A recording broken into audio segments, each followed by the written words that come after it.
What's up, guys? Eric Vasquez here from teachmetodesign.com. Now, if you've been following our social media accounts either on Facebook or Instagram over the last couple of weeks, you may have noticed that I've been posting some teaser images for our brand new design course. And today, I'm very excited and happy to announce that we are ready to unveil the course and share it with you guys and tell you all about it. But I'll give you a little hint. It has something to do with logos and branding. Now, this is a topic we've been talking about quite a bit recently on the channel. Last week I gave you guys our Teach Me to Design logo creation kit, which hopefully you're getting some use out of and being able to start to try and produce some logos of your own. And we've also talked about what makes good work versus what makes bad work.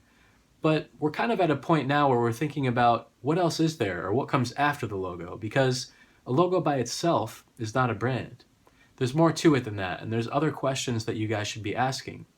So today I'm going to be using some of my own work and showing you guys a logo that I've made so that I can walk you through the process before I tell you all about our brand new design course.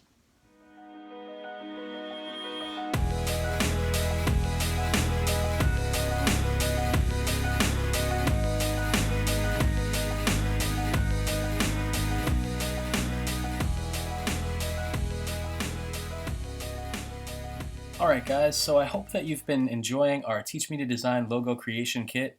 I announced this giveaway last week on our YouTube channel and on the blog. I've seen that some of you guys have downloaded it. Hopefully you're getting some use out of it and checking it out.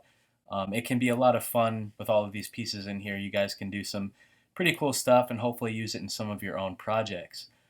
But on the topic of logos, since we've been talking about this for a few weeks now, I wanted to show you guys a logo that I made and a little bit of a case study here. So my buddy Anthony has a website called The Empowered Nerd, and here's a logo that I developed for him and for his site.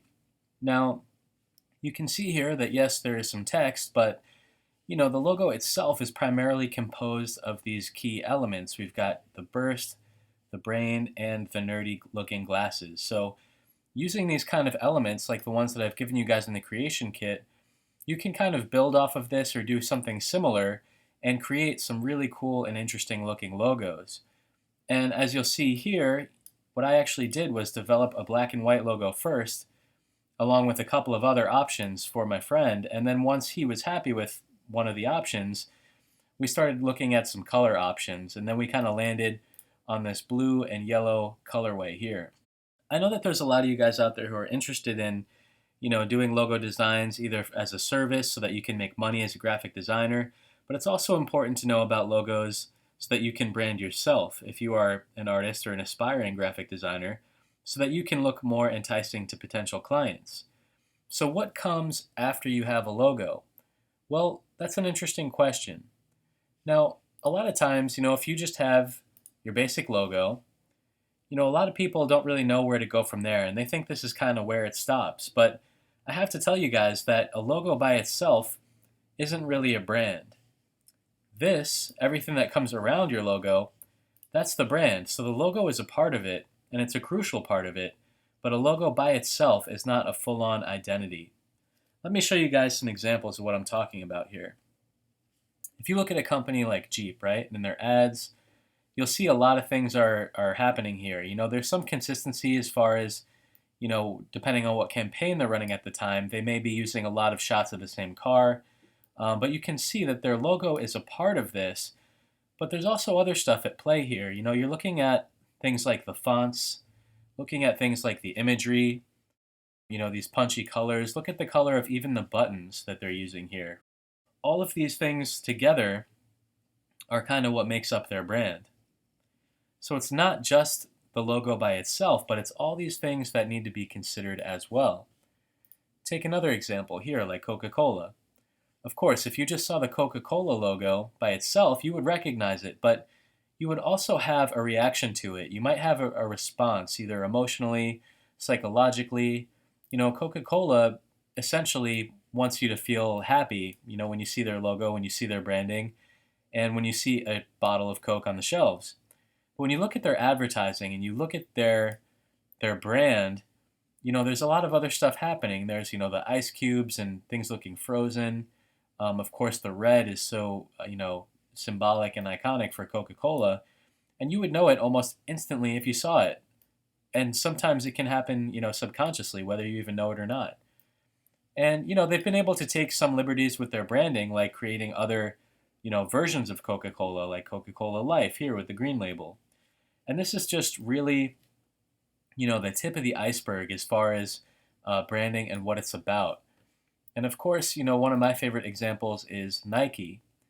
Now, sure, everybody knows their logo, and it's easily recognized pretty much anywhere you go. You'd be hard pressed to find somebody who did not know or recognize the Nike logo. But that being said, look at all the ways that they can use it. Look at all the things that they do with it.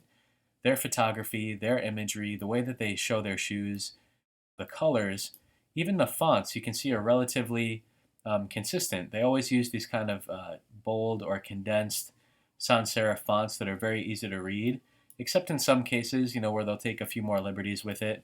But again, this is one of the things that you can do as you build a brand and as you gain more brand recognition, right? There's a lot of things that you can do here that all happen after you develop a strong logo.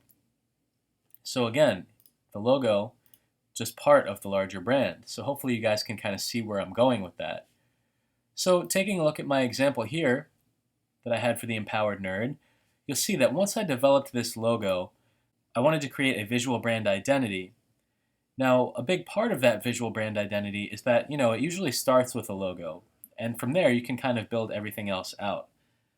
So in order to do that, I created what we would call in the industry as a style guide, which basically serves as a rule book for your brand, so that if you're ever to hand off these assets or ask another artist or designer to work on some creative materials for you, you're basically showing them what fonts to use, what colors to use. Here's what you can and cannot do with this brand to stay on brand. So taking a look at this, you'll see that you have to come up with some variations of a logo sometimes, because it's not always going to be used on a white background.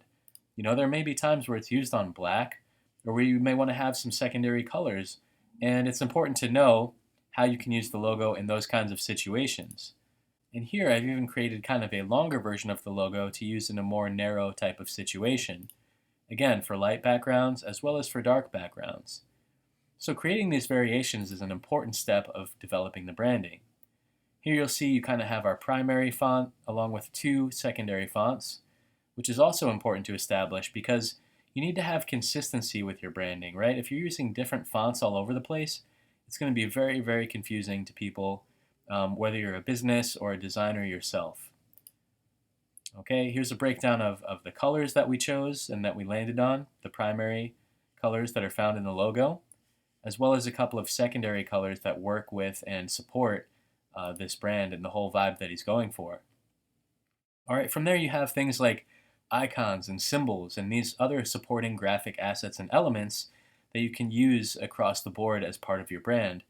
So for this, I kind of broke apart the elements that we used to create his logo and then built it out to these other things like borders, icons with the lightning bolt and so forth.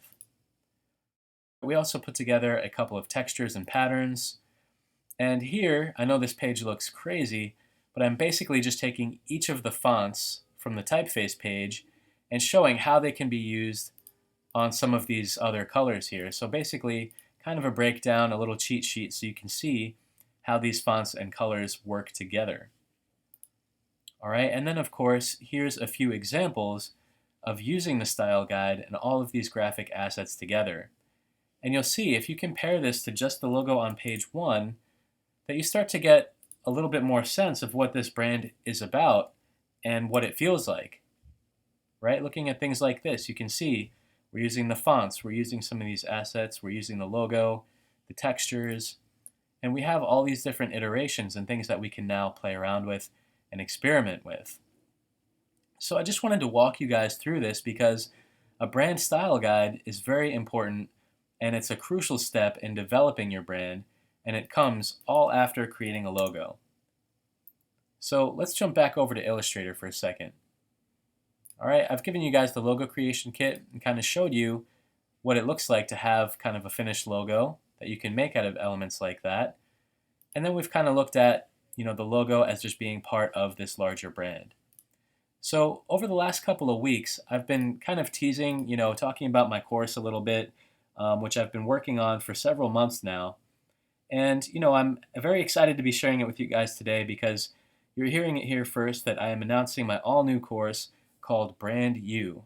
It's all about creating branding, meaningful branding with impact. And yes, I'm going to show you how to create badass, cool logos in Illustrator using some pro techniques, but I'm also going to take you through my design process for creating an entire brand. We're going to be making a style guide for this brand, all the elements and pieces that go into it. I'm going to be walking you guys through my entire process, which I've crafted over 10 years working in the industry. It's taken me to develop this process. All right, so I'm going to be sharing the link with you guys. It'll be in the description below. Take a look at our page about Brand U to get some more information.